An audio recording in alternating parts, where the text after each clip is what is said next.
ஓம் சாந்தி. எல்லோரும் குஷியாக இருக்கிறீங்களா? 1/7/2025 சாக்கார முரளி பாப்தாதா சொல்கிறாங்க, இனிமையான குழந்தைகளே, இப்போ உங்கள் புத்தியில் முழு ஞானத்துடைய சாரமும் இருக்குது. அதனால் உங்களுக்கு படங்களுடைய அவசியம் கூட தேவையில்லை.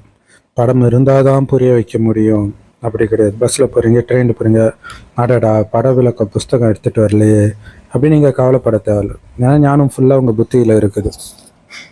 அதனால் நீங்கள் ஈஸியாக புரிய வைக்கலாம். அதேமாதிரி பாபாவையும் நினைவு செய்யலாம். அதுக்கும் உங்களுக்கு படம் தேவையில்லை. மற்றவங்களையும் நினைவு செய்ய வைங்க. நீங்களும் நினைவு செய்யணும், மற்றவங்களையும் நினைவு செய்ய வைக்கணும். கேள்வி: கடைசி நேரத்தில் குழந்தைங்களுடைய புத்தியில் எந்த ஞானம் இருக்கும்? நாம் வீட்டுக்கு திரும்பி போயிட்டு இருக்கிறோம் அப்படிங்கிறது தான் இருக்கும். பிறகு அங்கேருந்து சக்கரத்தில் வருவோம். வந்த பிறகு கொஞ்சம் கொஞ்சமாக படிக்கட்டு இறங்குவோம். அதாவது கலைகள் குறையும். ஃபுல்லாக இறங்கின பிறகு சங்கமேகத்தில் மீண்டும் நம்மளை ஏறும் கலையில் அழைச்சிட்டு போகிறதுக்காக பாபா வருவார். முதல்ல நம்ம சூரிய வம்சத்தினராக இருந்தோம். பிறகு சந்திர வம்சத்தினர், வைஷ்யர், சூதரர் இப்படி இறங்குறோம். ஸோ இதெல்லாம் நம்ம புத்தியில் இருக்குது. அதனால் இதெல்லாம் படம் வச்சுருந்தா தான் எனக்கு ஞாபகமே வரும் அப்படின்னு நீங்கள் சொல்ல வேண்டிய அவசியம் கிடையாது கடைசியில், இல்லை? ஸோ இது மட்டுமே உங்கள் மைண்டில் இருக்கும். ஸோ அதுக்கு தான் சக்கரத்தை சுற்றிக்கிட்டே இருக்க சொல்கிறார். அப்போ தான் கடைசி நேரத்தில் அந்த சக்கரம் சுற்றிட்டு இருக்கும். ஆமாம், அழிவு காலம் வந்துடுச்சு, நான் இப்போ சொர்க்கத்துக்கு போயிட்டு இருக்கிறேன், பரந்தாமத்துக்கு போயிட்டு இருக்கிறேன், ஆத்மா நான், உடம்பு கிடையாது, அதனால் உடம்பை பற்றி எதுக்கு கவலைப்படணும், இதெல்லாம் மைண்டில் ஓடிட்டு இருக்கும். ஓம் சாந்தி. குழந்தைகளே, ஆத்ம உணர்வில் தானே உட்காந்துட்டு இருக்கிறீங்க அல்லது தேக உணர்வில் இருக்கிறீங்களா? ஸோ எப்பவுமே பாபா ஆரம்பத்திலே ஆத்ம உணர்வில் இருக்கிறீங்களான்றதான் வெவ்வேறு விதமாக கேட்பார். அதாவது ஆத்ம உணர்வை பற்றி பேசுவார். அப்படின்னால என்ன அர்த்தம்? ஆத்ம உணர்வில் உட்காருங்கன்னு அர்த்தம். ஸோ இவ்வளோ நேரம் இல்லாட்டினாலும் இப்போ ஆத்ம உணர்வில் உட்காருங்க. ஸோ இடையிடையில் ஆத்ம உணர்வில் இருக்கிறீங்களான்றத நம்ம கூட ஞாபகப்படுத்துகிறோம். 84 பிறவி சக்கரம் புத்தியில் இருக்குதா? ஸோ இப்போ இது எல்லாமே பாபா பரந்தாமத்தில் ஒளிப்புள்ளியாகவே பேசுகிறதாகவும் அங்கே ஒளிப்புள்ளியாகவே நீங்கள் கேட்குறதாகவும் நினச்சிட்டு கேளுங்க. ஸோ யோகத்துக்கு யோகமும் ஆயிடுச்சு, ஞானமும் ஆயிடுச்சு. அப்போ தான் மற்றவங்க கிட்ட பேசும்போது கூட ஒளிப்புள்ளியாக பேசுறது உங்களுக்கு நினைக்கிறது ஈஸியாக இருக்கும். 84 பிறவியின் சக்கரம் புத்தியில் இருக்குதா? ஞாபகம் இருக்குதா? அதாவது உங்களுடைய பலவிதமான பிறவிகளின் ஞானம் இருக்குதா? ஏன்னா இங்கே யாராவது நீங்கள் நல்லவங்களை பார்த்தீங்கன்னா, இவனோட நான் ரொம்ப நல்லவனாக ஒரு காலத்தில் இருந்திருப்பேன். இங்கே யாரையாவது கெட்டவங்களை பார்த்தீங்கன்னா, இவனோட மோசமானவனாகவும் ஒரு காலத்தில் நான் இருந்திருப்பேன். அப்போ என்னன்னா, யார் மீதும் உங்களுக்கு விருப்பம் வராது, வெறுப்பும் வராது.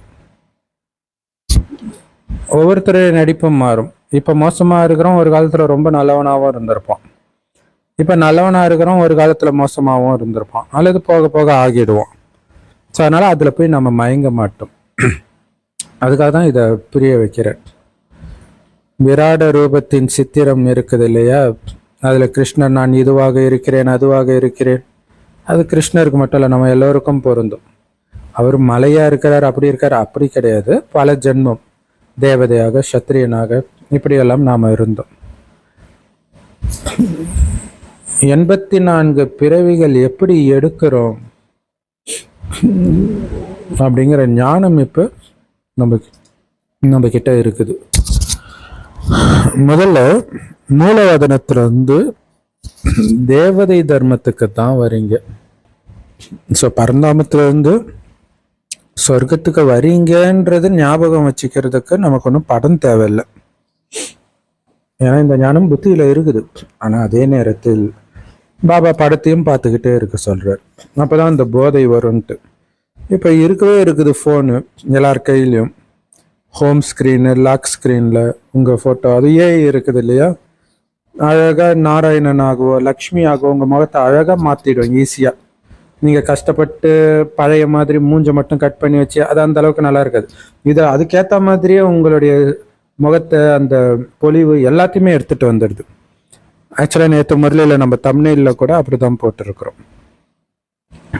ஸோ அதை பார்க்க பார்க்க தான் அந்த போதை வரும்.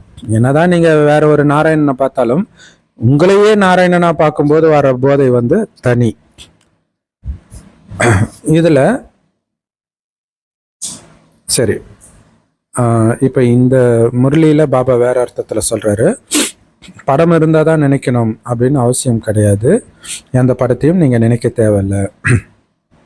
கடைசியில் ஏன்னா கடைசியில் ஃபோன் இருக்க போகிறதில்ல, எதுவும் இருக்க போகிறதில்ல. இப்பயே போதை ஏற்றிக்கணும், அவ்வளோதான். கடைசியில் நாம் ஆத்மா மூலவேதவனத்தில் வசிக்கக்கூடியவங்க, இங்கே நம்முடைய பாகம் இருக்குது அப்படிங்கிறது மட்டும்தான் ஞாபகம் இருக்குமா. கடைசியில் அந்த கர்மாதித்த நிலைன்றோம் இல்லையா, அதான் சாரம். சாரம் மட்டும் இருக்கும், இதை மறக்கக்கூடாது. இது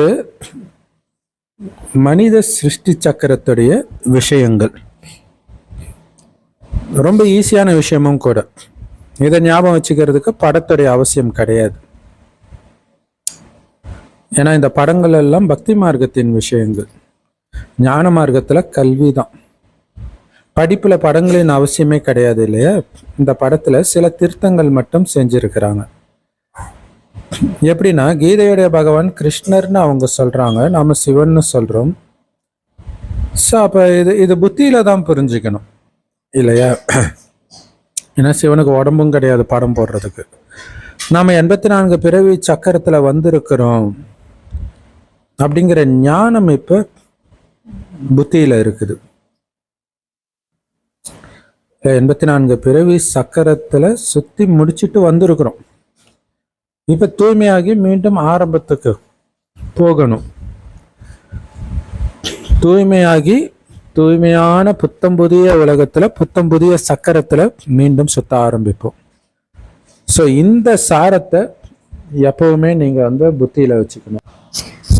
ஸோ தூய்மையாகி தூய்மையான உலகத்தில் சுழல ஆரம்பிப்போம். தூய்மையான சக்கரத்தில், புதிய சக்கரத்தில் சுழல ஆரம்பிப்போம். இந்த சாரத்தை புத்தியில் வச்சுக்கணும். ஆத்மா உணர்வில் இருக்கிறீங்களா? ஏன்னா ஆத்மான்ற உணர்வில் இருந்து கேட்கும்போது தான் அது கரெக்டாகவும் செட் ஆகும். ஏன்னா அப்படி சுத்த போகிறது என்ன, அது ஆத்மா தான் சுத்த போகுது. புது சக்கரத்தில் சுழல ஆரம்பிப்போம். அந்த வார்த்தையே சூப்பராக இருக்குது. ஸோ பாபாவுடைய புத்தியில் எப்படி உலகத்துடைய வரலாறு புவியியல் இருக்குதோ, 84 பிறவி சக்கரம் எப்படி சுற்றுதோ, அதேமாரி உங்களுடைய புத்தியிலையும் சுற்றணும். முதல்ல நம்ம சூரிய வம்சத்தில் இருப்போம், பிறகு சந்திர வம்சத்தினராக மாறுவோம் அப்படிங்கிறதுலாம் நம்ம புத்தியில் ஓடிட்டு இருக்கணும்.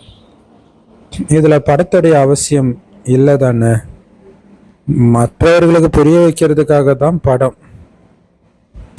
நீங்கள் நினைக்கிறதுக்கே படம் வேணும் அப்படின்ற நிலை வரக்கூடாது. எங்கே இருந்தாலும் என்ன காரியம் செஞ்சுட்டு இருந்தாலும் இதை புத்தியில் சுற்றிக்கிட்டு இருக்கணும். ஞான மார்க்கத்தில் மன்மனாபவ, அவ்வளோதான். பாபா கொடுக்குற மந்திரம் இவ்வளோதான், மன்மனாபவ. இதை நினச்சிக்கிட்டே இருங்க, என்ன நினச்சிக்கிட்டே இருங்க, சக்கரத்தை நினச்சிக்கிட்டே இருங்க. ஸோ 4 கைகளை உடைய விஷ்ணுவுடைய படம் இருக்குது, ராவணனுடைய படம் இருக்குது. இதெல்லாம் புரிய வைக்கிறதுக்காக மட்டுமே காட்டப்பட்டு இருக்குது. உங்கள் புத்தியிலேயோ உண்மையான ஞானம் இப்போ இருக்குது. அதனால் நீங்கள் படம் இல்லாமலே கூட உங்களால் புரிய வைக்கக்கூட முடியும். படம் வச்சு ஈஸியாக புரிஞ்சுக்கலாம், பட் படம் இல்லாமலும் உங்களால் புரிய வைக்க முடியுன்றார். ஏன்னா உங்களுடைய புத்தியில் 84 பிறவியின் சக்கரம் இருக்குது தானே. ஸோ படங்கள் மூலமாக ஈஸியாக்கி புரிய வைக்கிறீங்க, அவ்வளோதான். ஆனால் இந்த படம் இருந்தால் தான் புரிய வைப்பேன் அப்படி அவசியம் கிடையாது. எங்கே போனாலும் நம்ம இந்த ஞானத்தை புரிய வைக்க முடியும். முதல்ல நாம் சூரிய வம்சத்தினராக இருந்தோம், பிறகு சந்திர வம்சத்தினர் ஆனோம் அப்படின்னு உங்கள் புத்தியில் இருக்குது. சொர்க்கத்தில் ரொம்ப சுகம் இருக்கும், அதனால தான் அது பேர் சொர்க்கம். ஸோ இந்த சித்திரங்களை வச்சு நம்ம புரிய வைக்கிறோம். கடைசியில் இந்த ஞானம் உங்கள் புத்தியில் ஃபுல்லாக நிரம்பி இருக்கும். இந்த ஞானம் மட்டும்தான் புத்தியில் இருக்கும். எந்த ஞானம்? நாம் இப்போ வீட்டுக்கு போகிறோம், திரும்ப சக்கரத்தில் வருவோம் அப்படின்னு ஏணிப்படியில் புரிய வைக்கப்படுது. ஏணிப்படி சித்திரத்தை வச்சு நாம் புரிய வைக்கிறோம் எப்படி நாம் இறங்கிக்கிட்டே வரோம் அப்படின்ட்டு. ஸோ அப்போ மனிதர்களுக்கு ஈஸியாக புரியும் நம்ம எப்படி ஏணிப்படியில் இறங்குறோம், பிறகு பாபா எப்படி கடைசியில் நம்மளை ஏறும் கரையில் அழைச்சிட்டு போகிறாரு. இதை பற்றிய முழு ஞானமும் இப்போ உங்களுடைய புத்தியில் இருக்குது. உண்மையிலே இந்த படங்களுடைய சாரத்தை நான் உங்களுக்கு புரிய வைக்கிறேன்னு பாபா சொல்கிறார். நாடக சக்கரத்தில் கூட இது 5000 வருடங்களின் சக்கரம் அப்படின்னு நம்ம புரிய வைக்கலாம்.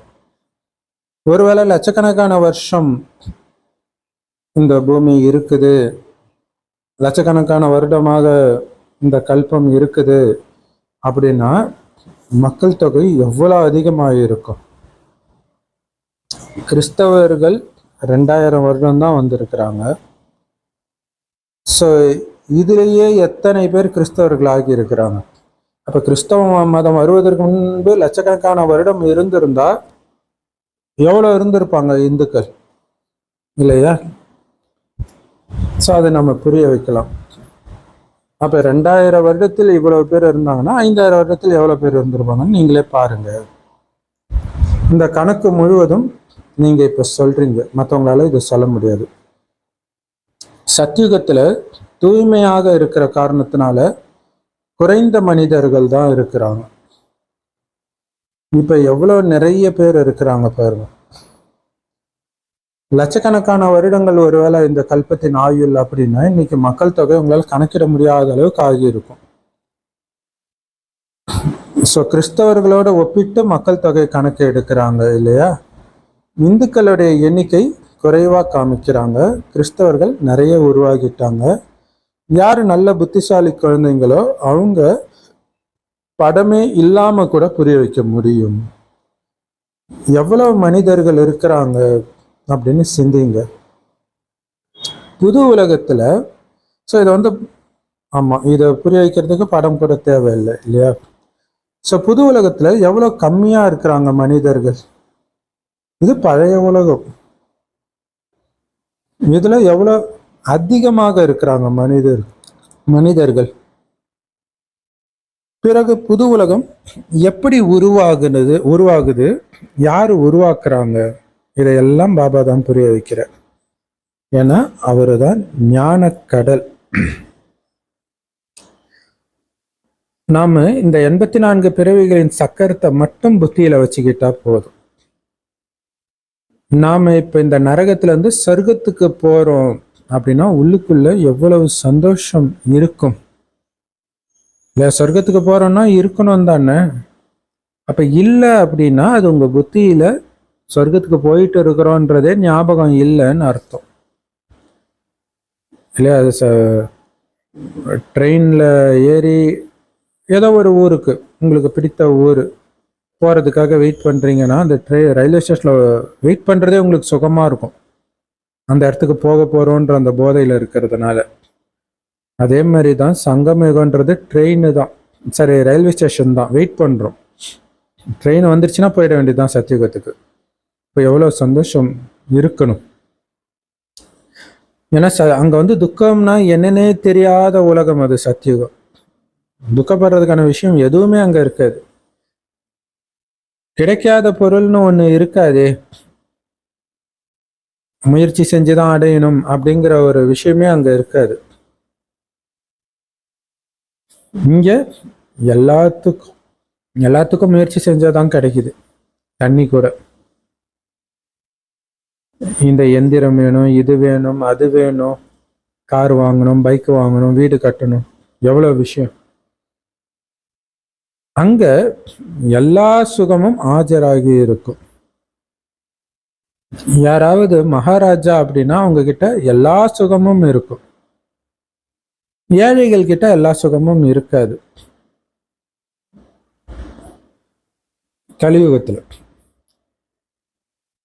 இது கலியுகம். அதனால ஆக்சுவலா கலியுகத்துல துக்கம் வேற இருக்கும், காசு இருக்குமே தவிர சுகம் இருக்கும்னு சொல்ல முடியாது. பணக்காரங்க கிட்ட கூட நோய் வரும், எல்லாமே வரும். ஸோ அதனால்தான் பலவிதம் எல்லா நோயும் இருக்குது. அதுவும் பணக்காரங்களுக்கு தான் அதிகமாக நோய் வருது. இப்போ நீங்கள் புது உலகத்துக்கு போகிறதுக்காக முயற்சி பண்ணிட்டு இருக்கிறீங்க. இங்கேயே தான் சொர்க்கமும் நரகமும் உருவாகுது. வெவ்வேறு காலகட்டத்தில், ஒரே நேரத்தில் ரெண்டும் கிடையாது. இங்கே பணக்காரனாக இருந்தாலும் ஏழையாக இருந்தாலும் கஷ்டப்பட தான் செய்யணும். ஏன்னா இது கலியுகம். நோய், ஏழ்மை, துரோகம், இயற்கை சீற்றம் எல்லாமே வரும். அதனால தான் நம்ம சுகம் நிரம்பிய உலகத்துக்கு போகிறதுக்காக முயற்சி பண்ணிட்டு இருக்கிறோம். இந்த சூக்ஷ்மவாதனத்துடைய இனிய காட்சிகள் கூட பொழுதுபோக்குக்காக தான், மற்றபடி அங்கே எதுவும் கிடையாது. கர்மாதித்த நிலை அடையிற வரைக்கும் நேரம் கடத்துறதுக்காக இந்த விளையாட்டு இல்லை குழந்தைங்களுக்கு அதுக்கு தான் பாபா சூக்ஷ்மவாதனத்திலே வாங்க, இந்த கலியுகத்தில் இருக்கக்கூடாது இல்லையா. ஸோ கலியுகத்தில் இருந்தால் அவங்களுக்கு துக்கம், பயம், சந்தேகம் எல்லாமே வந்துடும். அதனால்தான் மேலே வந்து அங்கே விளையாண்டுட்டு இருக்க சொல்கிறார், கர்மாதித்த நிலை அடையிற வரைக்கும். கடைசியில் கர்மாதித்த நிலையும் அடைஞ்சிடுவீங்க, அவ்வளவுதான். ஆத்மாக்களாகி நாம் இப்போ 84 பிறவி முடிச்சிட்டோம், வீட்டுக்கு போகிறோம் அப்படிங்கிற நினைவு மட்டுமே கடைசியில் உங்களுக்கு இருக்கும். பிறகு நாம் சதோபிரதான உலகத்தில் சதோபிரதான பாகத்தில் நடிப்போம். இந்த ஞானம் இப்போ நமக்கு புத்தியில் வந்துடுச்சு. ஆழமாக இந்த ஞானம் நம்ம புத்தியில் பதிஞ்சிருச்சு. சொர்க்கத்துக்கு போக போகிறோம், மறுபடியும் இங்கே நடிக்க போகிறோம் அப்படிங்கிற ஞானம். ஸோ வீட்டுக்கு போயிட்டு அங்கேருந்து இங்கே வருவோம். இங்கே சதோபிரதானமான உலகத்தில் சதோபிரதானமான பாகத்தில் நடிப்போம். இந்த ஞானம் நல்ல புத்தியில் இருக்கணும் எப்போவுமே. ஸோ இதை பதிய வைக்கிறதுக்கு படங்களின் அவசியம்லாம் இல்லை இல்லையா. பாருங்க, வக்கீல் படிக்கிறவங்க எவ்வளோ படிக்கிறாங்க, அப்புறம் வக்கீல் ஆகிட்டாங்கன்னா அவ்வளோதான். என்ன படித்தாங்களோ அது முடிஞ்சது, அதுக்கப்புறம் அவங்களுக்கு படிக்கிற ஒர்க்கு கிடையாது, அதோடைய பலனை அனுபவிக்கிறாங்க. நீங்களும் படித்து பிறகு ராஜ்யம் செய்வீங்க. அங்கே ஞானத்துடைய அவசியம் கிடையாது. இங்கே இந்த படிப்பை படிக்கிறது உங்களுடைய குணத்தை மாற்றுறதுக்கு தான். மாறின பிறகு குணத்தை மாற்றுறதுக்கான இந்த ஞானம் அங்கே தேவை கிடையாது. இந்த படங்களில் கூட எதெல்லாம் சரி எதெல்லாம் தப்பு அப்படின்றது உங்கள் புத்தியில் இருக்குது. அதாவது பக்தி மார்க்கத்தின் படங்களை சொல்கிறாரு. லக்ஷ்மி நாராயணன் யார், இந்த விஷ்ணு யார் அப்படிங்கிறதெல்லாம் பாபா புரிய வைக்கிறாங்க. விஷ்ணு படத்தில் மனிதர்கள் ரொம்ப குழம்பி போயிடுறாங்க. ஸோ அப்போ என்னன்னே தெரியாமல் புரிஞ்சிக்காமல் பண்ணுற பூஜை கூட மீனாகிடுது. எதையுமே புரிஞ்சுக்கிறது கிடையாது.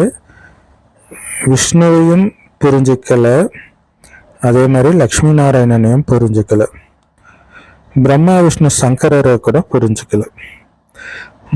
பிரம்மாவும் இங்கே தான் இருக்கிறார். இப்போ தூய்மை ஆகிட்டு இருக்கிறாரு. தூய்மையான பிறகு இந்த சரீரத்தை விட்டுட்டு போயிடுவார் சூக்ஷ்மதனத்துக்கு. இந்த பழைய உலகத்திலிருந்து நமக்கு வைராக்கியம் ஏற்படுது. ஏன்னா இங்க இருக்கக்கூடிய கர்ம பந்தனம் எல்லாமே ஒருவருக்கு ஒருவர் துக்கம்தான் கொடுக்குது. ஸோ அதனாலதான் இந்த பந்தனத்தின் மீது வைராக்கியம் விடுபடுறோம். ஒரு பாபாவுடைய நினைவுல மட்டும் இருக்கிறோம். ஸோ பாபா சொல்றாரு, உங்க வீட்டுக்கு போங்க, இது உங்க வீடு கிடையாது. வீட்டுக்கு போறதுக்கான வழி சொல்றாரு, பரந்தாமத்துக்கு போறதுக்கு. அப்புறம் நம்முடைய வீடு சொர்க்கம் இல்லையா. அங்க துக்கத்துடைய பேரடையாளமே இருக்காது. முதல்ல உங்களுடைய வீடாகிய பரந்தாமத்தில் இருந்தீங்க, பிறகு உங்க ராஜ்யத்துக்கு வந்தீங்க. இப்ப மறுபடியும் தூய்மை ஆக்கிறதுக்காகத்தான் பாபா வந்திருக்கிறாங்க. இந்த நேரம் மனிதர்களுடைய உணவு பழக்கங்கள் பாருங்களேன், எவ்வளவு அழுக்கா இருக்குது. கிடைக்கிறதெல்லாம் சாப்பிட்டுட்டு இருக்கிறாங்க. என்னென்ன பொருள் எல்லாம் சாப்பிட்டுட்டு இருக்கிறாங்க. அங்க தேவதைகள் இந்த மாதிரி அழுக்கான பொருட்கள் எல்லாம் சாப்பிடுவாங்களா என்ன? சாப்பிட மாட்டாங்க. பாருங்க பக்தி மார்க்கம் எப்படி இருக்குது இல்லையா? ஆடு வெட்டுறாங்க, சாராயம் கொடுக்குறாங்க, கடவுளுக்கு சுருட்டு கொடுக்குறாங்க, மனிதர்களே பலி விடுறாங்க. ஸோ அந்த மாதிரி நாடகம் உருவாக்கப்பட்டு இருக்குது இல்லையா? அடகு குத்துறது, நெருப்புல நடக்கிறது, தன்னைத்தானே டார்ச்சர் பண்ணிக்கிறாங்க. பாபா நமக்கு டார்ச்சரா கொடுக்குறாரு. என்ன பண்றது? பக்தி மார்க்கம் நாடகத்துல இப்படிதான் உருவாக்கப்பட்டு இருக்குது. பழைய உலகம் மறுபடியும் கண்டிப்பாக புதுசாகணும். நம்ம தூய்மையாக மாறிட்டு இருக்கிறோம் அப்படின்னு இப்ப நம்ம புரிஞ்சுக்கிறோம். இத புத்தி புரிஞ்சுக்குது இல்லையா? சோ இத புரிஞ்சுக்கிறதுக்கு படம் இல்லாட்டினா கூட நல்லதுதான். இல்லாட்டினா மனிதர்கள் நிறைய கேள்வி கேட்பாங்க. லவ்யூ பாபா எப்படி சூப்பரா சொல்றாரு பார்த்தீங்களா? ஏன்னா படம் பார்த்தா புரியும் போது தேவையில்லாத கேள்விகள் நிறைய கேட்பாங்க. சோ அதனால அது கூட நல்லதுதான்ற 84 பிறவி சக்கரத்தை பாபா புரிய வச்சிருக்கிறாங்க. நாம தான் சூரிய வம்சத்தினராகவும் சந்திர வம்சத்தினராகவும் வைஷ்ய வம்சத்தினராகவும் மாறுறோம். ஸோ ஒரு வம்சத்திலும் எத்தனை பிறவி எடுக்கிறோம் அப்படிங்கிறதெல்லாம் புத்தியில இருக்கணும். அதே மாதிரி சூக்ஷ்மதனத்துடைய ரகசியத்தையும் புரிஞ்சுக்கிறோம். தியானத்துல சூக்ஷ்மதனத்துக்கு நம்ம போறோம். ஆனா அதுக்கு பேரு யோகம் கிடையாது. அதனால சூக்ஷ்மதனத்துல டிரான்ஸ்ல போறது அதுல யோகமும் கிடையாது, ஞானமும் கிடையாது. அது ஒரு பழக்கம், அவ்வளவுதான். எப்படி பக்தி மார்க்கத்துல ஆத்மாவை கூப்பிடுறாங்க இல்லையா? இறந்து போனவர்களுடைய ஆத்மாவை கூப்பிடுறாங்க, அது அழுகுது.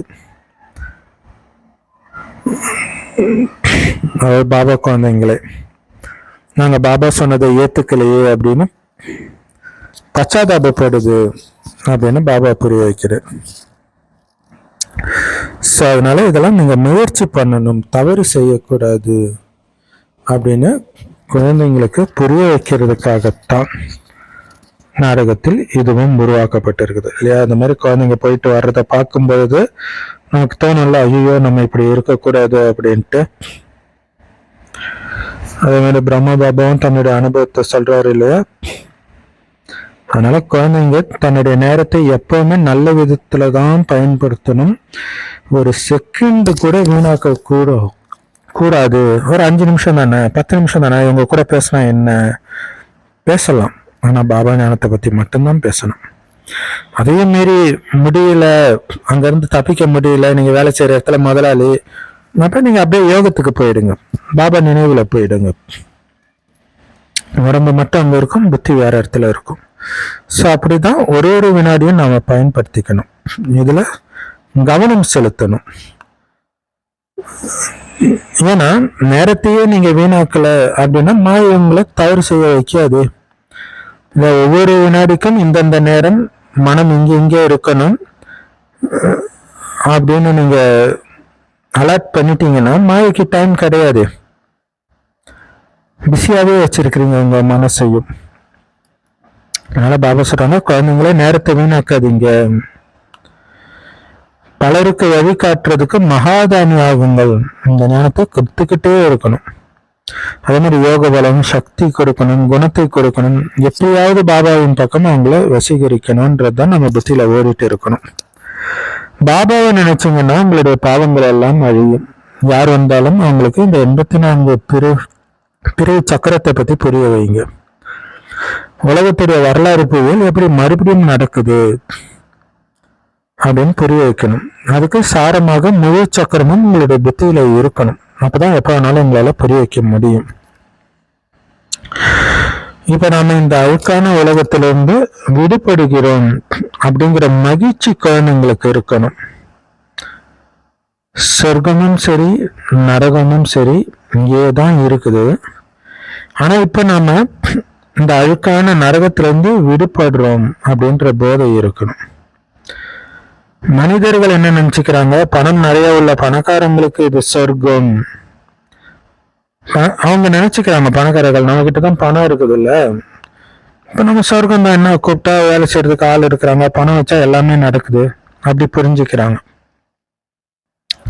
அதனால பணத்தை சேர்க்கறதுக்காக எதையும் பண்ண தயங்குறது கிடையாது மனிதர்கள். ஆனா அது சுகத்தை கொடுக்குமா இங்க? சோ நல்ல கர்மம் செஞ்சாதான் உங்ககிட்ட பணமே முதல்ல சேரும், இல்லாட்டினா அது சேரவும் செய்யாது. சோ நல்ல கர்மம் செஞ்சிருப்பாங்க, அதனால பணக்கார குடும்பத்துல பிறந்திருப்பாங்க, அதனால அவங்களுக்கு சுகம் கிடைக்குது. முன் ஜென்மத்துல நல்ல கர்மம் செஞ்சதோட பலன் அனுபவிக்கிறாங்க.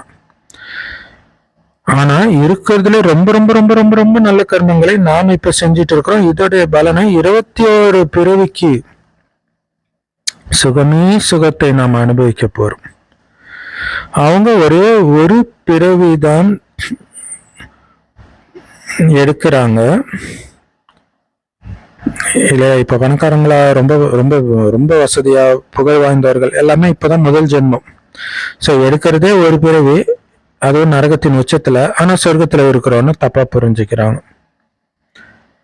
மோசமான நரகத்துல அவங்க சொர்க்கம்னு நினைச்சுக்கிறாங்க.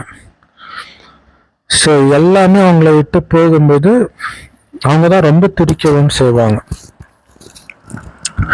பாபா சொல்றாங்க, உங்களுடைய 21 பிறவிக்கான சுகம். அதனால 21 பிறவிக்கான சுகத்துக்கான வழியை எல்லோருக்கும் சொல்லிக்கிட்டே இருங்க. பாபாவை நினைத்தால்தான் நாம நோயற்றவர்களாக ஆக முடியும், சொர்க்கத்துக்கு அதிபதியாக மாற முடியும். அதனால நினைவு நினைவு நினைவு நினைவிலே இருக்கணும். சொர்க்கத்தில் ராஜ்யம் நடக்கும், அதையும் நினைவு செய்யுங்க. நம்ம ராஜ்யம் இருந்தது, இப்ப அது இல்லை. இது எல்லாமே பாரதத்துடைய விஷயத்தை தான் பாபா சொல்றார். வேற எங்கேயும் ராஜ்யம் இருக்காது, பாரதத்துலதான் இருக்கும் சொர்க்கத்துல. மற்ற மதங்கள் எல்லாம் உபகதைகள், கடைசியில எல்லாருமே மேல போய் தான் ஆகணும். பிறகு நாம மட்டும்தான் புது உலகத்துல வருவோம். சோ இப்ப இதை புரிய வைக்கிறதுக்கு சித்திரங்களின் அவசியம் கூட கிடையாது இல்ல. பாபா சித்திரங்களை வச்சு புரிய வைங்க, அப்பதான் புரியும். டிரான்ஸ்லேட் வைங்க, நல்லா பெருசு பெருசா வைங்க, எட்டிருந்தே படிக்கணும், இப்படி எல்லாம் சொன்ன பாபா இப்ப சித்திரங்களின் அவசியம் இல்லை அப்படின்னு சொல்றாருன்னா, இதெல்லாம் கிடைக்காத நேரம் வரும், அந்த நேரமும் நீங்க புரிய வைக்கணும், அதற்கு நீங்க தயாராகணும், அதுக்குதான் சொல்றாரு இல்ல. பாரதம் சொர்க்கமா இருந்துச்சு, நோயற்ற உலகமா இருந்துச்சு, சுகம் நிரம்பியதாக இருந்துச்சு. இதை புரிய வைக்கிறதுக்கு எதுக்கு படம்? கரெக்டு தானே?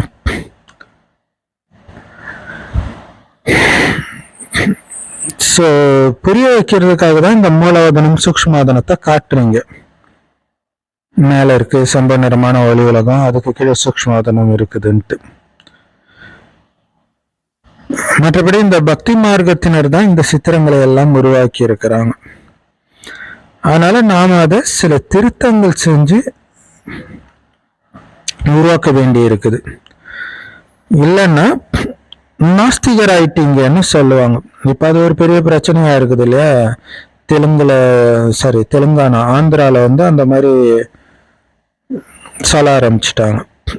இது முஸ்லிம் இயக்கம் பாகிஸ்தான்ல தோன்றுச்சு. ஸோ பாகிஸ்தான் பிரியறதுக்கு முன்னாடி அங்க இருந்தது. ஸோ அதை சொல்றாங்க, இவங்க எந்த படமுமே வச்சு இல்ல பாருங்க, முஸ்லிம்கள் தானே எந்த படமும் வச்சிருக்க மாட்டாங்க அப்படின்னு சொல்லிடுவாங்க. ஸோ அதனாலதான் படங்கள் வைக்க வேண்டியதாகவும் இருக்குது. நிறைய திருத்தங்கள் செஞ்சு உருவாக்கப்பட்டு இருக்குது. அப்போ ஒரிஜினலா பார்த்தா பக்தி மார்க்கத்தின் படங்கள் தான், அதை திருத்தம் செஞ்சு பாபா உருவாக்குறார். பிரம்மா மூலமாக ஸ்தாபனை, சங்கர் மூலமாக அழிவு. உண்மையிலே இதுவும் நாடகத்துல நிச்சயிக்கப்பட்டது, யாருமே எதுவுமே பண்ண முடியாது இல்ல. பிரம்மா மூலமாக ஸ்தாபனையும் நிச்சயிக்கப்பட்டு இருக்குது. விஞ்ஞானிகள் தன்னுடைய புத்தியினால எல்லாத்தையும் உருவாக்குறாங்க. சோ இந்த அணுகுண்டெல்லாம் உருவாக்காதீங்க அப்படின்னு எவ்வளவுதான் யாரு சொன்னாலும் கேட்கறது கிடையாது. ஒருவேளை யாருக்கிட்ட நிறைய அணு ஆயுதம் இருக்குதோ அவங்க கடல்ல போட்டாங்கன்னா யாரும் உருவாக்க மாட்டாங்க. ஆனா அவங்க கடல்ல போடுவாங்கல்ல. இப்ப அமெரிக்கா போய் ஈரான் அணு ஆயுதம் வச்சிருக்க கூடாது அப்படின்னு சொல்லுது. ஆனா அமெரிக்கா வச்சிருக்குது. அப்ப அவங்க வச்சிருந்தா கண்டிப்பா மற்றவர்களும் உருவாக்குவாங்க. ஸோ இது சமீபமா யாரோ சொன்னாங்க, யாரோ உலக தலைவர்கள் அணு ஆயுதத்தை உருவாக்குறது தேவையில்லாத விஷயம், ஏன்னா அதை பயன்படுத்த முடியாது, பயன்படுத்தினா உடனே ஒட்டுமொத்த உலகமும் நமக்கு எதிரி ஆயிடுவாங்க அப்படின்னு. சூப்பரான விஷயம். அப்ப கேக்குறாங்க, அவங்களுக்கு பக்கத்து நாடு உருவாக்குனா நீங்க உருவாக்காம இருப்பீங்களா? அப்ப நாங்க உருவாக்குவோன்றார். இப்படித்தான் உருவாக்குறாங்க எல்லாருமே.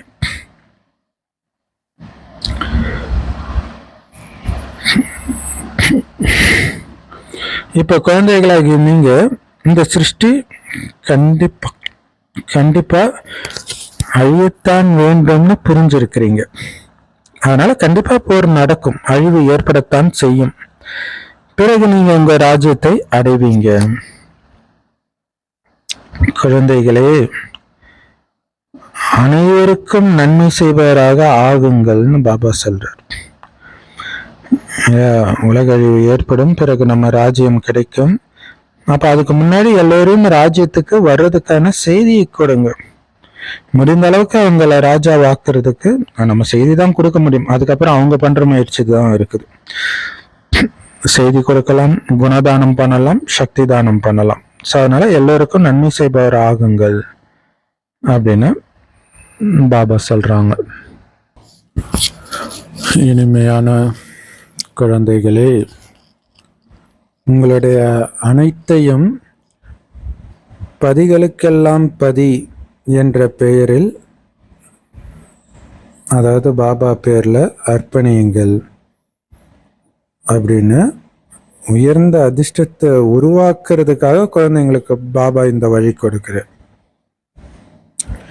இல்லை, எதெல்லாம் உங்களுதுன்னு நினைக்கிறீங்களோ அத்தனையும் பாபா கிட்ட அர்ப்பணிங்க. இல்லை, ஒரு மனைவி அப்படித்தானே கணவனுக்காக தன் வாழ்க்கையை அர்ப்பணிக்கிறா தானே. ஸோ பதிகளுக்கெல்லாம் மேலான பதி உயர்ந்த கணவன் இப்போ கிடைச்சிருக்கிறார். ஸோ இவர்கிட்ட நீங்கள் எந்த அளவுக்கு அர்ப்பணிக்கிறீங்களோ அந்த அளவுக்கு உயர்ந்த அதிர்ஷ்டத்தை உருவாக்கிக்கிறீங்க. ஏன்னா இங்கே இருக்கிறது எல்லாமே சிலரது மண்ணோட மண்ணாக போகும், சிலருடைய இதை ராஜா எடுத்துக்குவாங்க, ஆட்சியாளர்கள் எடுத்துக்குவாங்க, அரசாங்கம் எடுத்துக்கும். ஸோ அதுக்கு முன்னாடி பாபா கிட்ட கொடுக்கறதானோ புத்திசாலித்தனம். பாபா சொல்றாங்க, குழந்தைகளே, இந்த ஆன்மீக சேவையில் அனைத்தையும் பயன்படுத்துங்க, செலவிடுங்கள். அதாவது ஆன்மீக மருத்துவமனை பல்கலைக்கழகத்தை நீங்க திறந்தீங்கன்னா பலருக்கு நன்மை ஏற்படும்.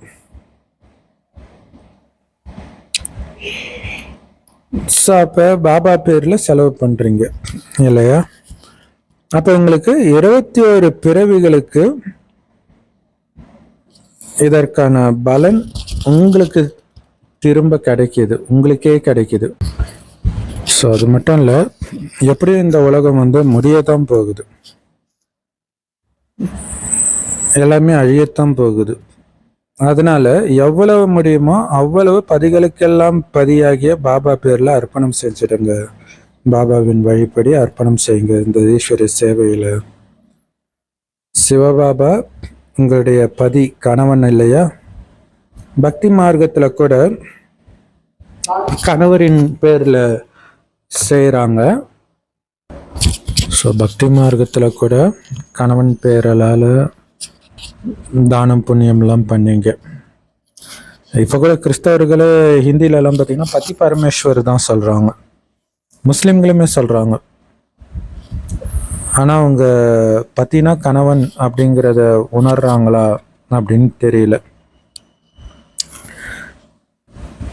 ஸோ ஆனால் பக்தி மார்க்கத்தில் கடவுளை பற்றி தெரியாமலே செஞ்சீங்க. இப்போ நேரடியாகவே அவர் வந்திருக்கிறார், என்ன பண்ணணும்னு சொல்கிறார்.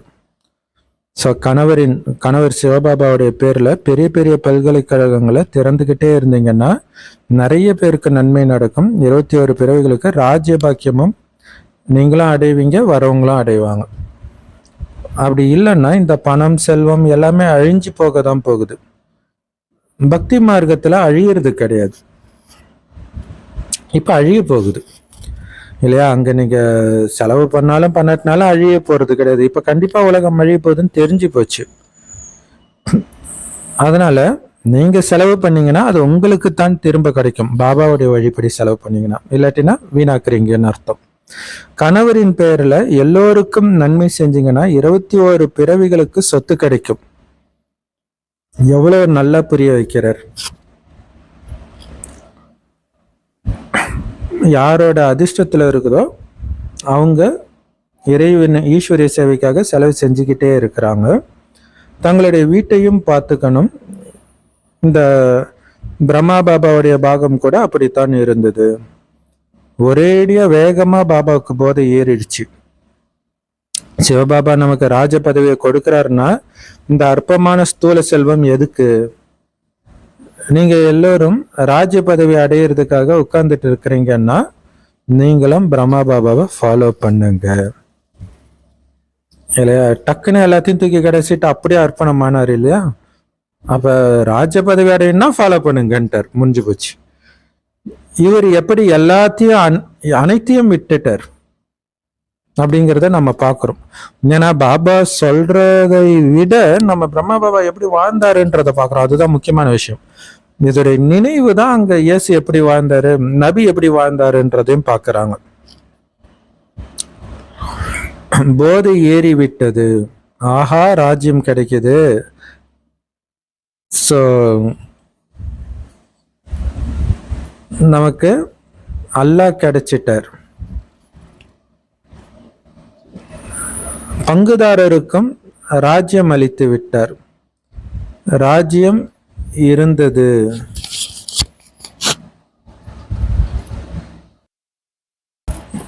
பாபா கிடைச்ச உடனே எல்லாத்தையும் விட்டுட்டாரு. நல்ல பிஸ்னஸ் இருந்துச்சு இல்லையா? ஸோ பார்ட்னருக்கு கொடுத்துட்டு நீ எதை கொடுக்கணும், ஸோ அதனால் தன்னுடைய பார்ட்னர்கிட்ட ஷேர் பிரிக்க சொல்லிட்டார். உனக்கு எவ்வளோ நியாயப்படுதோ எடுத்துக்கிட்டு மீதியை கொடுன்ட்டு அதை அப்படியே எகியத்தில் போட்டுட்டார். தனக்குன்னு எதையும் வச்சுக்கல. அதனால தான் நாராயணன் பதவி. நீங்களும் ராஜா ஆகிறதுக்கு தானே வந்திருக்கிறீங்க அப்படின்னா என்ன அர்த்தம்? நீங்களும் அதை ஃபாலோ பண்ணுங்க அப்படின்னு அர்த்தம். அவர் ஒன்றும் நஷ்டம் வருதுன்ட்டு பிஸ்னஸை விட்டுட்டு வரல, அது நல்லாவே போயிட்டு இருந்துச்சு. ஸோ இப்போ உங்களுக்கு இந்த ராஜ்யம் கிடைக்கிது இல்லையா? அதனால் பலருக்கு நன்மை செய்யுங்க. முதல்ல பட்டி உருவாச்சு. சிலர் உறுதியாக தயாரானாங்க, சிலர் அறகுறையாகவே இருந்துட்டாங்க. இது எப்படி அரசாங்கம் கூட நோட்டை அச்சடித்து ஒழுங்காக இல்லைன்னா எரிச்சிடுவாங்க இல்லையா? இதை எதுக்கு இங்கே சொல்கிறாரு இல்லையா? ஸோ அதே மாதிரி தான் பக்காவாக இல்லாதவங்களுடைய நிலைமை. இதை பைபிளில் அப்படியே கொடுத்துருப்பாங்க. நல்ல பயிரையும் களைப்பயிரையும் கடவுள் வளர விட்டுருவார், கடைசியில் ரெண்டுத்தையும் பிரித்து களைப்பயிரை நெருப்பில் போட்டுருவாருன்னு இருக்கும். ஸோ எவ்வளோ எச்சரிக்கை பாருங்கள் இல்லையா? இதுக்கு முன்னாடிலாம் வெள்ளி நாணயங்கள்லாம் வழக்கத்தில் இருந்துச்சு. ஏன்னா இப்போ தங்கம் வெள்ளிலாம் நிறைய இருந்துச்சு. ஆனால் இன்றைக்கி நிலைமை பாருங்க இல்லையா? இருக்கிறதே கம்மி, அதையும் அரசாங்கம் எடுத்துக்குது. சிலருடையதை கொள்ளைக்காரர்கள் சாப்பிட்டுடுறாங்க இல்லையா? வழிப்பறி கொள்ளை அது ஒரு பக்கம் இருக்குது. இன்னொன்று நிறைய அந்த பிஸ்னஸ்லேயே அநியாயமாக லாபம் வச்சு விற்று இப்படி அதுவுமே ஒரு விதத்தில் கொள்ளை தானே. ஸோ கொள்ளைக்காரர்களும் எத்தனை விதமாக எத்தனை பேர் இருக்கிறாங்க. இது இல்லாமல் பல விதமான ஸ்கேம் நடக்கிறதெல்லாம் நம்ம பார்க்குறோம். இது இல்லாமல் பஞ்சம் வேறு ஏற்படும். ஏன்னா இது ராவண ராஜ்யம், இது ஒன்றும் சத்தியுகம் கிடையாது, ராமராஜ்யம் கிடையாது. ஸோ சத்தியுகத்தில் தான் எல்லாம் அளவற்று இருக்கும். அப்படிப்பட்ட உயர்ந்தவர்களாக உங்களை மாற்றினே எப்படி அனைத்தையும் இழந்து ஏழையானீங்கன்னு பாபா கேட்குறார். ஸோ மீண்டும் அனைத்தையும் அடையிறதுக்கான ஞானம் உங்களுக்கு தினம் தினம் கிடைச்சிக்கிட்டே இருக்குதுன்னா உங்களுக்கு செல்வம் ஏறிக்கிட்டே இருக்குதுன்னு அர்த்தம். அப்போ உங்களுக்கு மகிழ்ச்சி எந்த அளவுக்கு அதிகரிக்கணும்? ஒவ்வொரு நாளும் மகிழ்ச்சி அதிகரிச்சுக்கிட்டே இருக்கணும். ஸோ எந்த அளவுக்கு நினைவு யாத்திரையிலே இருக்கிறீங்களோ, வரும்போதும் போகும்போதும் அந்த அளவுக்கு மகிழ்ச்சி ஏற்பட்டுக்கிட்டே இருக்கும். பாபாவுக்கு நெருக்கத்தில் செல்ல செல்ல மகிழ்ச்சி அதிகரிக்கும். அப்படி இல்லைன்னா நினைவு யாத்திரையே பண்ணலை அப்படின்னு அர்த்தம். ஸோ சாந்தி தாமம் எங்கே இருக்குது, சுகதாமம் எங்கே இருக்குது, எல்லாமே நமக்கு தெரியும். இப்போ வைகுண்டத்தின் மரம் தெரிய ஆரம்பிச்சிச்சு அப்படின்னு அர்த்தம். ஒரு ஊருக்குள்ளே வரும்னா, ஊருக்கிட்ட வரும்னா அந்த ஊருக்கு பக்கத்தில் அந்த ஊரில் இருக்கிற மரமெல்லாம் தெரிய ஆரம்பிச்சிடும், அந்த பார்டரில் இருக்கிறதெல்லாம். ஸோ அந்த மாதிரி தெரிய ஆரம்பிச்சிச்சு. அவ்வளவுதான், நம்ம அங்கே போய் சேர்ந்தே விட்டோம்ன்றார் சொர்க்கத்துக்கு. நல்லது. அற்புதமான முரளி கொடுத்த அன்பான தாய் தந்தை பாப் தாதாவுக்கு அன்பு நினைவுகள் மற்றும் காலை வணக்கம். பாபா சொல்கிறாங்க, உங்களுடைய நேரத்தை எந்த விஷயத்தில் பயன்படுத்துகிறோன்றதில் ரொம்ப எச்சரிக்கையாக இருக்கணும். மாயாவுக்கு நேரமே கொடுக்கக்கூடாது. மகாதானியாகி பலருக்கு வழிகாட்டுறதுல தான் உங்கள் நேரத்தை பிஸியாக வச்சுருக்கணும். அப்படி இல்லைன்னா மாயா உங்களை ஏதாவது தப்பு செய்ய வச்சிடும். ஸோ குறிப்பாக மனம் இல்லை உயர்ந்த எண்ணங்களை உருவாக்குறதுல, சுவமானத்தில் இருக்கிறதுல பிஸியாகவே வச்சுருக்கணும். எதுவுமே இல்லாமல் இருந்தாலே மாயாவுக்கு குஷியாக போச்சு, ஆயுதம் இல்லாமல் இருக்கிற மாதிரி. உங்களுடைய உயர்ந்த அதிர்ஷ்டத்தை உருவாக்கிக்கணும் அப்படின்னா உங்களுடைய அத்தனையும் பாபா கிட்ட அர்ப்பணிக்கணும். நிறைய ஆன்மீக பல்கலைக்கழகங்களை திறந்துக்கிட்டே இருக்கணும். அதாவது சென்டர் கீதா பாடசாலை திறந்துக்கிட்டே இருக்கணும். வரதானம். உயர்ந்ததிலும் உயர்ந்த தந்தையை வெளிப்படுத்தக்கூடிய சுபமான மற்றும் சிறந்த கர்மயோகி ஆகுங்கள். ஏன்னா நம்ம நம்முடைய கர்மத்தின் மூலமாகத்தான் பாபாவை வெளிப்படுத்த முடியும் இல்லையா? ஸோ அப்போ அந்த கர்மம் உயர்ந்ததாக இருக்கணும்னா பாபா நினைவிலே இருந்துக்கிட்டு கர்மம் செய்யும்போது தான் அது சாத்தியம். ஸோ அதனால தான் சுபமான மற்றும் சிறந்த கர்மயோகியாகி தந்தையை வெளிப்படுத்துங்க அப்படின்னு சொல்லப்பட்டிருக்கு. இதுக்கு விளக்கம், எப்படி நம்ம வலது கை மூலமாக தான் சுபமான சிறந்த செயல்கள்லாம் செய்வோம் இல்லையா? அந்த மாதிரி பாபாவின் வலதுகரமாக இருக்கக்கூடிய குழந்தைகள் தானே நாம். அதனால் எப்போவுமே சுபமான மற்றும் சிறந்த செயல்களை மட்டுமே நீங்கள் செய்யணும். ஏன்னா நீங்கள் செய்கிற ஒவ்வொரு காரியமும் உயர்ந்ததிலும் உயர்ந்த தந்தையை வெளிப்படுத்தக்கூடியதாக மட்டும்தான் இருக்கணும் இல்லையா? அவருடைய மாணவன் நான்ன்றது ஒரு செயலும் சொல்லணும். அவருடைய குழந்தை, அவருடைய சிஷ்யன் அப்படிங்கிறத உங்களுடைய ஒவ்வொரு செயலும் வெளிப்படுத்தணும். அந்த மாதிரி தான் உங்களுடைய ஒவ்வொரு செயலும் இருக்கணும். ஏன்னா நீங்கள் என்ன நினைக்கிறீங்க, என்ன பேசுகிறீங்கன்றதெல்லாம் நடைமுறையில் நிரூபித்து காட்டுறது உங்களுடைய செயல்தான். வார்த்தைகள் கூட நம்ம தப்பாக புரிஞ்சிக்கலாம், ஆனால் செயல் தெளிவுபடுத்தும். செயல் தான் எல்லோரும் பார்க்க முடியும், அனுபவம் செய்ய முடியும் செயல் மூலமாக, இவங்க எப்படிப்பட்டவங்க அப்படின்ட்டு. ஸோ அதனால் பாபாவை வெளிப்படுத்தக்கூடிய உயர்ந்த செயல்களாக மட்டுமே இருக்கணும். அதுக்கு உயர்ந்த எண்ணத்தை மட்டுமே உருவாக்கணும். ஸோ ஆன்மீக பார்வை மூலமாகவோ அல்லது ஆன்மீகம் நிறைந்த மகிழ்ச்சி நிரம்பிய முகத்தின் மூலமாகவோ பாபாவை வெளிப்படுத்திக்கிட்டே இருக்கணும். இல்லை ஆத்மாவை பார்க்குது, 5000 வருஷம் அந்த ஆத்மா இந்த பூமியில் நடிச்சிருக்குது அப்படின்ற பார்வையில் பார்க்கும்போதே கருணை இருக்கும். உயர்ந்த பாகத்தை நடித்த அந்த ஆத்மா இன்றைக்கி தன்னிலை மறந்து இருக்குதே அப்படிங்கிறது ஆத்மாவை பார்க்கும்போது தான் வரும். அதில் தான் அந்த கருணை இருக்கும். அப்போ அந்த பார்வையின் மூலமாகவே நீங்கள் பாபா வெளிப்படுத்துகிறீங்க, கருணை நிரம்பிய பார்வை மூலமாக. அதே மாதிரி இப்போ நம்ம தொடர்பில் ஒரு ஆத்மா வருதுனாலே அது சாதாரண ஆத்மா கிடையாது. அதை நினைத்து நீங்கள் சந்தோஷப்படுவீங்க. உங்கள் முகத்தில் அந்த சந்தோஷம் இருக்கணும். அந்த சந்தோஷத்தின் மூலம் நீங்கள் அப்பாவை வெளிப்படுத்துங்க. பாபாவுக்கு எப்படி தன் குழந்தைகள் காணாமல் போய் கண்டெடுக்கப்பட்ட அந்த குழந்தைங்களை பார்க்கும்போது சந்தோஷம் வருதோ அதே சந்தோஷம் வரணும். அதன் மூலமாக பாபா வெளிப்படுத்துங்க. ஏன்னா இதுவும் கர்மம்தான். அப்போ உங்கள் மகிழ்ச்சி நிறைந்த முகத்தின் மூலமாகவும் ஆன்மீக பார்வையின் மூலமாகவும் பாபாவை வெளிப்படுத்துவதும் கர்மம்தான். ஸ்லோகன். ஆன்மீகம் அப்படின்னா என்ன அர்த்தம் தெரியுமா? கண்களில் தூய்மையின் ஜொலிப்பு இருக்கணும், வாயில் தூய்மையின் புன்முறுவல் இருக்கணும். அதுக்கு பேர் தான் ஆன்மீகம், ஆன்மீக பார்வை, ஆன்மீக புன்னகை. ஸோ எல்லாத்துலேயுமே அந்த தூய்மை தான் தெரியணும். அவ்யக்த இஷாரா, எண்ணங்களின் சக்தியை சேமிப்பு செய்து சிறந்த சேவைக்கு கருவியாகுங்கள். எப்படி இன்றைய காலகட்டத்தில் சூரிய சக்தியை சேமிக்கிறாங்க, சோலார் எனர்ஜி சேமித்து வச்சு அதை இல்லையா, காலையில் சூரியன்கிட்டேருந்து சக்தியை எடுத்துட்டு அது சேமிப்பாயிடும். அது நைட்டு ஏசி எல்லா ஒர்க்குக்குமே அதை யூஸ் பண்ணுவாங்க. அதன் மூலம் நிறைய காரியங்களை பயனுள்ளதாக மாற்றிக்கிறாங்க சோலார் எனர்ஜி மூலமாக. அதே மாதிரி எண்ணங்களின் சக்தியையும் நீங்கள் சேமித்து வச்சிங்கன்னா, அதாவது உயர்ந்த எண்ணங்களின் சக்தியை சேமித்து வச்சிங்கன்னா மற்றவர்களுக்குள்ளே உங்களால் பலத்தை நிரப்ப முடியும் இல்லையா. உயர்ந்த எண்ணங்களை மட்டுமே உருவாக்குறீங்க அப்படின்னா யாரை பார்த்தாலும் உயர்ந்த எண்ணம் வரும். அந்த எண்ணம் அவர்களுடைய வாழ்க்கையில் சந்தோஷத்தை உருவாக்கும். இதோடைய நினைவு தான் திருப்பதிக்கு போனால் திருப்பம் வருது இல்லையா. அப்போ அந்த சிலையை பார்த்துட்டு வராங்க, அவ்வளோதான். அப்போ அது நம்மளுடைய சுபபாவனை நிரம்பியவர்களுடைய நினைவு சின்னம் அது. ஸோ அதுக்கு தூய எண்ணங்களின் சேமிப்பு இருக்கணும் இல்லையா. சதா சேமிப்புனா என்ன, தேவைக்கு அதிகமாக இருக்கிறது தான் சேமிக்கிறது. அந்த நேரம் இருப்பவர்கள் முன்னாடி நல்ல எண்ணத்தை உருவாக்குறது மட்டும் இல்லை, சும்மா இருக்கும்போது கூட உலகத்தில் உள்ள எல்லோருக்காகவும் நல்ல எண்ணங்களை உருவாக்கிக்கிட்டே இருக்கணும்.